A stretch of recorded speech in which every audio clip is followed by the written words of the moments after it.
At dumako naman tayo sa Palasyo ng Malacanang kung saan naroon ang ating kasamang si Elena Luna, nag-uulat ng live. Elena? Maraming salamat, Habiba. Pinangunahan ni Pangulong Aquino ang anibersaryo ng Office of the AFP Sergeant Major. Ito ay isang merienda ang kanilang pinagsaluhan sa palasyo. Kinilala ni Pangulong Aquino ang mahalagang papel na ginagampanan ng mga Sergeant Major sa sandatahang lakas ng Pilipinas. Sa pagdiriwang ng ika-43 anibersaryo ng Office of the AFP Sergeant Major na ginawa sa Heroes Hall ng Palasyo, inihambing ng Pangulo sa bahagi ng bisikleta ang kahalagahan nila. Ano ba ibig sabihin ng sarhento? No? So, kung baga gagawa tayo ng description, sabi ko, isip tayo ng gulong ng bisikleta. May sentro ng gulong, meron spokes, yung rayos, tapos yung gulong mismo. Kung yung ating mga enlisted ay nandun sa gulong, no? At yung opisyal natin nandun sa sentro, o di yung rayos, yung ating mga sarhento, at siyempre yung mga subject major, ay napakalaking bahagi kung magiging mahusay ang ating sandatahang lakas o magiging marupok. Para maging Sergeant Major, mahigit 10 taong serbisyo sa militar ang kailangan. Sila ang mga pangunahing umaalalay sa mga opisyal. Dahil sa kanilang karanasan, ipinaalala ni Pangulong Aquino na importanteng maibahagi ito sa mga nakababatang sarhento. Hindi naman kayo magiging Sergeant Major kung hindi meron kayong talagang binubuga.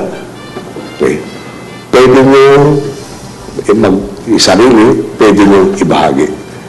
Pakiusap ko, sana ibahagi natin. At matingala kayo na susunod sa inyo na salamat sa inyo, di hamak mas madali yung dadaanan nila. Sinabi rin ng Pangulo na nakahanda siyang pakinggan ang kanilang saloobin. Kayong tulay sa enlisted, sa mga opisyal nyo, at ako sa dulo, sa Commander-in-Chief.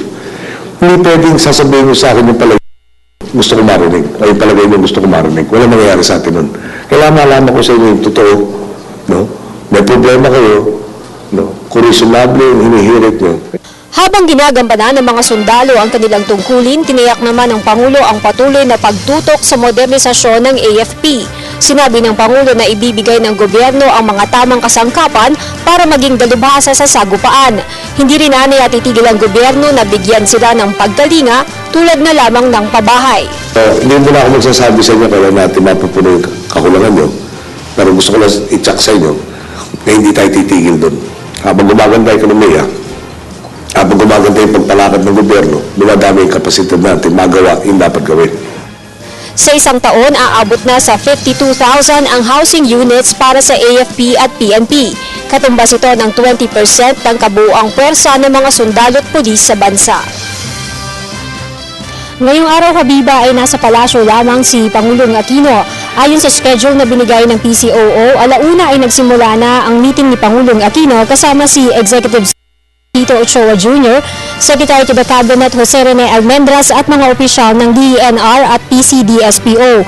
2:30 naman ang hapon magsisimula ang kanyang meeting kasama ang mga opisyal ng DILG, DOJ at DBM. At yan ang ating balita mula dito sa Malacanang sa tulong ng RTVM. Ako si Elena Luna para sa Telebisyon ng Bayan.